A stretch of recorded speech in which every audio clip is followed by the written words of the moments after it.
Bismillahirrahmanirrahim. İmam Buxoriy rahimahullohning Al-Adabul Mufrad nomli kitobini dars qilayotgan. Bugun shu darsimizning davomini o'qiymiz.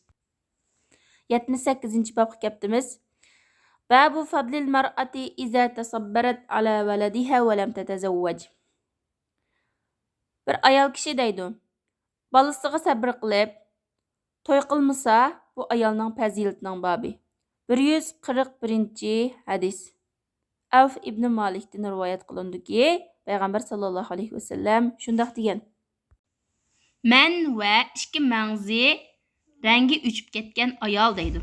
Yani sefa'ul haddayn degan japa mushaqqatning dadidan aptap yüzü qardab mağzi o'ltirishib ketken ayal.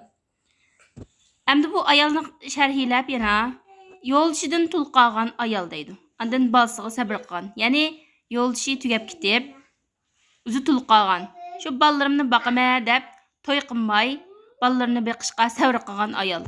Men shu ayol bilan jannatda bu ikkisidek bo'laman deb boshqa hadislarda kelgandek ko'rsatkich barmog'i bilan o'ttir barmog'ini juplab o'ttirsini sal ochdi. 79-bab babu adabil yatimi. Yetimni adablashning babi.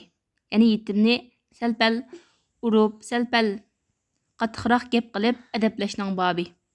142 hadis.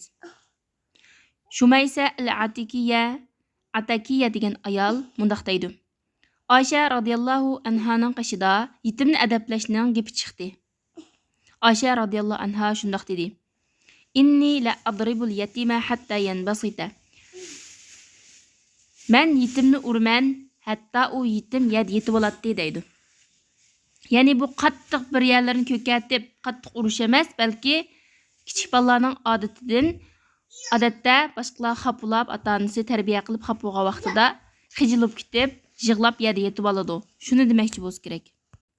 Mo'minlarning onasi bo'lgan Alloh taolo uni poklab, yetqat osmonning ustidan oyatlarni nozil qilgan. Payg'ambar sallallohu alayhi vasallam nihoyat yaxshi ko'rgan. Bundaq bir ayol radhiyallohu anha. Uning yetim balani urib yerda yotqizayotgan darajada urish mumkin emas. Shunga yengil adablab gapga unmay qolgan vaqtda buzilib ketmaslik uchun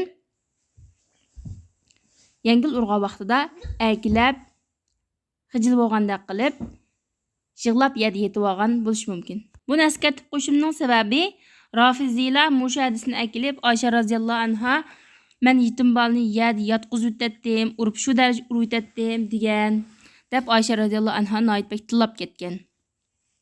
Bu yan basit degandan ki yerda yetish, endi xushal bo'lish, nurg'un ma'nolari bor.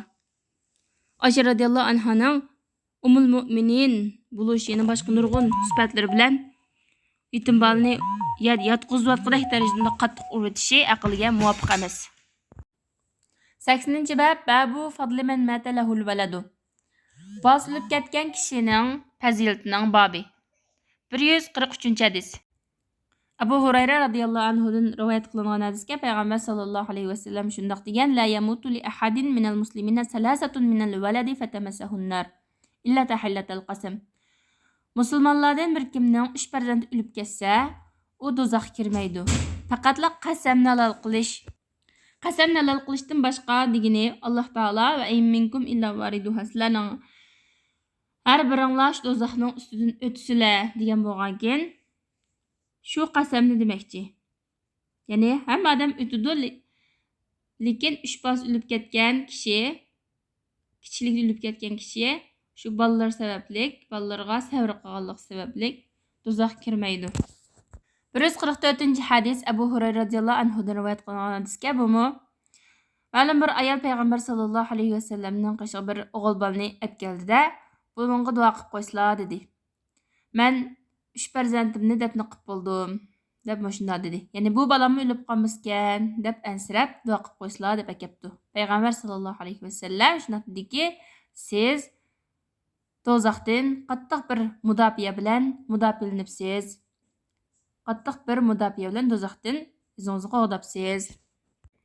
145-hadis Xolid al-Absi shundaq deydi: "Mening bir o'g'lim o'lib ketdi. Men uningga qattiq qayg'urdim. Vajadtu vajdan shadidan degani qayg'urdim degan gap. Qattiq qayg'urdim.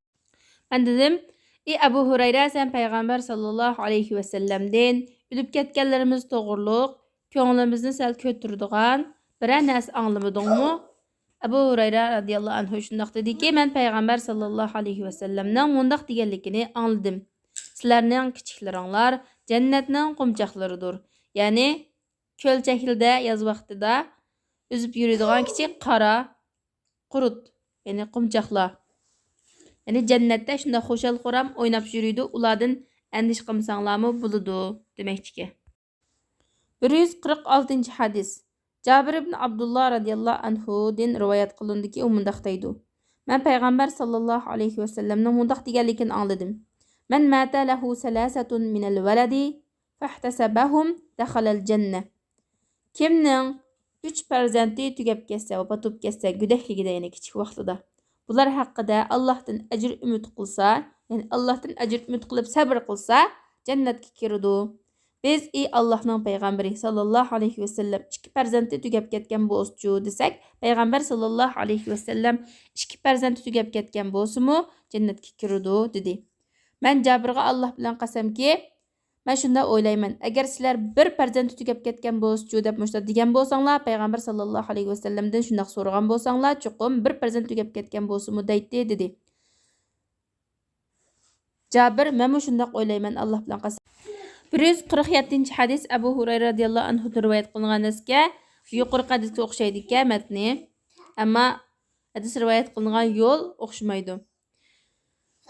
O deydiki radıyallahu anhu, ma'lum bir ayol payg'ambar sallallohu alayhi va sallamning qishig'a bir balni, bir o'g'il balni olib keldi-da, bu balamga duo qilib qo'ysizlar dedi.